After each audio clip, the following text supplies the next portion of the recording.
Our scripture for today, December the 2nd, is from Jeremiah 33, verses 14 through 16.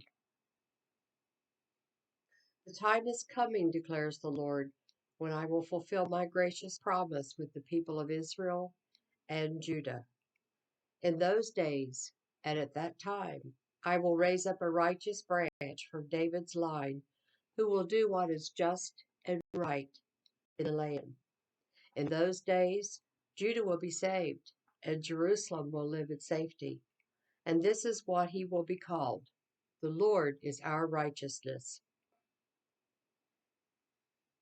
When I was preparing for this, I was looking through some poems and writings by Helen Steiner Rice, and I found this that seemed to go along with our scripture.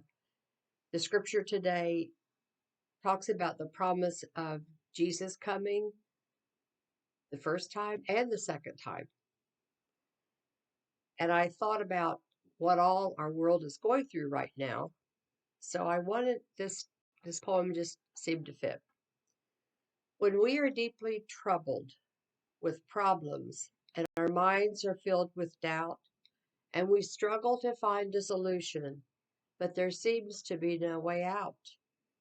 And finally, exhausted and weary, discouraged and downcast and low, with no foreseeable answer and no other place to go, we kneel down in sheer desperation and slowly and stumblingly pray.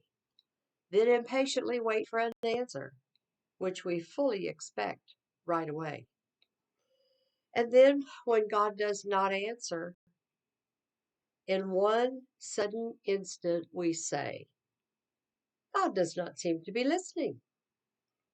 So why should we bother to pray? But God can't get through to the anxious who are much too impatient to wait.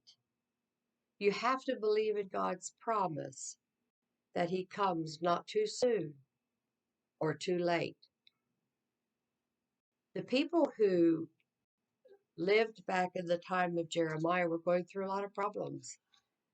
And when Jeremiah said, at that time I will raise up a, a righteous branch from King David, and he will be called the Lord our righteousness, they expected it to happen. When Jesus came to earth as a baby in a manger and later grew up to begin doing miracles, some people accepted him as Messiah and expected this is it, the deliverance of Jerusalem is at hand. But Jesus wasn't here to set his kingdom at that time, and they did not understand that. This poem from Helen Steiner Rice seems to fit that also. God sent the little Christ child so man might understand that a little child shall lead them to that unknown promised land. For God, in his great wisdom, knew that men would rise in power and forget his holy precepts in their great triumphal hour. He knew that they would question and doubt the holy birth and turn their time and talents to the pleasures of this earth. But every new discovery is an open avenue to more and greater mysteries, and man's search is never through. For man can never fathom the mysteries of the Lord or understand his promise of a heavenly reward. For no one but a little child with simple faith and love can lead man's straying footsteps to higher realms above. And in closing, I also found this prayer that just seemed to fit what we were talking about.